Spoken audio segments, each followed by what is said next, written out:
Hello everyone, আসসালামু আলাইকুম। It's আদি। কেমন আছেন আপনারা সবাই? আমি আলহামদুলিল্লাহ খুব ভালো আছি। আজ আমি রান্না করেছিলাম গরুর মাংস। আজকে অনেক পরিমাণ গরুর মাংস এনেছিল, প্রায় 6 কেজির মতো। তো আমি এগুলো কাটাকুটি করে নিচ্ছি, তারপরে আমি রান্না বসাবো। তো এখানে আমি যতটুকু রান্না করব ততটুকুই কেটে নিব, বাকিগুলো আমি ফ্রিজিং করব। তো এই তো প্রায় আমার কাটা শেষ হয়ে গেছে। আজকে প্রায় 1.5 কেজির মতো মাংস রান্না করেছিলাম। জানি 4 জন মানুষের 1.5 কেজির প্রয়োজন হয় না, তারপরও তো একটু বেশি করে রান্না করেছি। বাসায় সবাই আমার গরুর মাংস পছন্দ করে, দুপুরে খায়, রাতে খায়, থাকলে সকালবেলা যদি থেকে যায় তাহলে সকালে আপনার রুটি বা পরোটা দিয়ে দেই। সবাই বেশ পছন্দ করে, আমার বাচ্চারা, আমার হাজব্যান্ড। তা আমি গরুর মাংসগুলোকে পানি পাল্টে পাল্টে বেশ ভালো করে পরিষ্কার করে ধুয়ে নিয়েছি। এবার চলুন মূল রান্নায় ফিরে যাই। তো এখানে আমি আজকে মাংসটাকে ম্যারিনেট করে নেব। প্রথমে 1 চামচ আদা, 1.5 চামচ, 1 চামচ রসুন, 1.5 চামচ আদা, 1 চামচ ধনিয়ার গুঁড়ি, সামান্য পরিমাণ জিরার গুঁড়ি দিলাম, হলুদ, মরিচের গুঁড়ি। তো জিরার গুঁড়িটা বেসিক্যালি আমার শেষ হয়ে গেছিলো, আমার বাটা জিরা ছিল না। আমি ভিডিওর মধ্যে মাংস কষাতে দিয়ে তখন আমি বেটে নিয়েছি, তো সেটা আমি পরে অ্যাড করব, আপনারা অবশ্যই দেখতে পাবেন। তা আমি এখন মাংসটাকে খুব ভালো করে মেখে নিচ্ছি। আমার মা বলতেন যে মাংস মেখে মাখতে মাখতে গরম বানিয়ে ফেললে তবেই নাকি মাংসের ভিতরে সব মশলা ঢোকে। তা আমি আজকে সেটাই করেছি। আর এদিকে প্যানে সরিষার তেল দিয়ে দিয়েছি। ও আচ্ছা, আমি যখন মাংসটা মেখেছি তখন আমি কিন্তু সরিষার তেল সামান্য একটু অ্যাড করেছি। তো আমি প্যানে সরিষার তেল দিয়ে গরম মশলা কী সব রাঁধুনিরাই তো সবাই ভালো করে জানে। আর হচ্ছে আপনার পেঁয়াজ কুচি দিয়ে বেরেস্তা আকারে ভেজে তবে আমি মাংসটা দিয়েছি। সত্যি কথা বলতে, কড়াইতে যখন আমি মাংসটা নাড়ছিলাম তখন আমার বেশ কষ্ট হচ্ছিল, কারণ পুরো কড়াই ভরে যাচ্ছিল। আমার নাড়তে ভীষণ অসুবিধা হচ্ছিল। খুব আলতো করে আদর দিয়ে দিয়ে হালকা হালকাভাবে আমাকে নাড়তে হচ্ছিল, একটা দুটো করে এইভাবে। আমি বুঝতেই পারিনি, বিশ্বাস করুন। আমি না হলে অন্য কোনো পাতিলে আমি ট্রান্সফার করে দিতাম। তো এই পাতিলটাতে লাগিয়েও ফেলেছি, তো ওই জন্য আর ইচ্ছাও করলো না যে আমি আরেকটা কড়াইতে ট্রান্সফার করে দিই।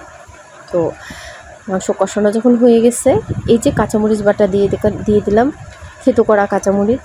এটা আমি সবসময় মাংসে ব্যবহার করি, আপনারাও ব্যবহার করে দেখবেন, অসম্ভব সুন্দর হয়, খুব সুন্দর এই একটা স্মেল আসে। এই যে মাংসটা যখন কষিয়ে যখন চুলা থেকে নামালাম, অসম্ভব সুন্দর একটা স্মেল এসেছে, পুরো ঘরটা আমার ভরে গেছে।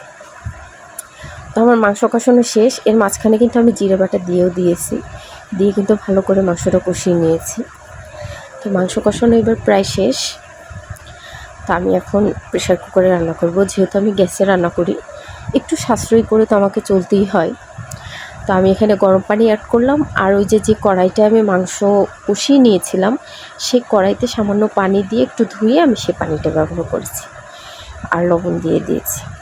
এবার প্রেশার কুকারে মাংসে বলক চলে আসলে তবেই আমি ঢাকনাটা লাগাবো। এর আগে যদি আমি ঢাকনাটা লাগাতাম তাহলে কি হতো, অনেক সময় প্রেশার কুকার থেকে অনেকে বলে যে যখন সিটি বাজে প্রেশার কুকারে তখন তেল উঠে যায় আর মাংসে কোনো তেল থাকে না। এর কারণ হচ্ছে এটা।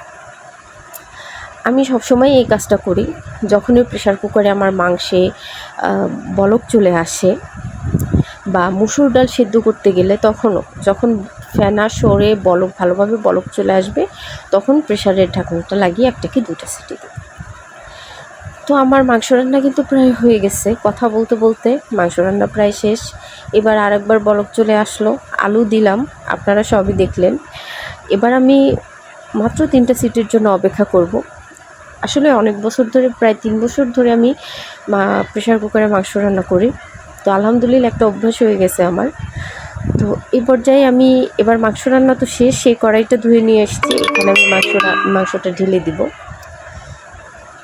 তো এখানে আমি 4-5টা আস্ত কাঁচামরিচ দিয়েছি, আর গরম মশলা গুঁড়ি দিয়েছি। এটা আমার হোমমেড গরম মশলা। এখানে জিরা, ধনিয়া, তারপর হচ্ছে শুকনো মরিচ, তেজপাতা, এলাচি, দারচিনি, জায়ফল ও জয়িত্রী, এই কয়েকটা জিনিস দিয়ে আমি একটা গরম মশলা তৈরি করে বাসায় রেখে দিই। এটা আমি মাংস রান্নার ক্ষেত্রে বেশিরভাগ সময় ব্যবহার করি। বেসিক্যালি আমার মাংস রান্নায় ব্যবহার করা হয়। তো এই তো শেষ হয়ে গেল মাংস রান্না। এখন তো তেল বেরোচ্ছে না, ঢেকে দিব। কিছুক্ষণ ঠান্ডা হওয়ার পরে অবশ্যই তেল জাগবে, আপনারা ভিডিওর প্রথমেই দেখেছেন। তো আরেকটু নাড়াচাড়া করে আমি এবার ঢাকা দিয়ে রেখে দিব। যেহেতু আমার বাসার এখনও কেউ, এটা দুপুরের রান্না ছিল, কেউ গোসলও করেনি। তোরা গোসল করে আসতে আসতে মাংসের তেল জেগে যাবে। এই যে দেখুন কত সুন্দর কালার এসছে। তো ভিডিওটি যদি আপনাদের ভালো লেগে থাকে অবশ্যই লাইক, কমেন্ট, শেয়ার করে দিবেন।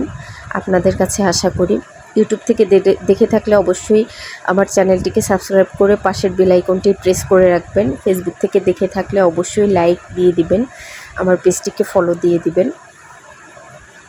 তো আজকের মতো ভিডিওটা আমার এখানেই শেষ হচ্ছে, আর সেরকম কিছু বলার নেই।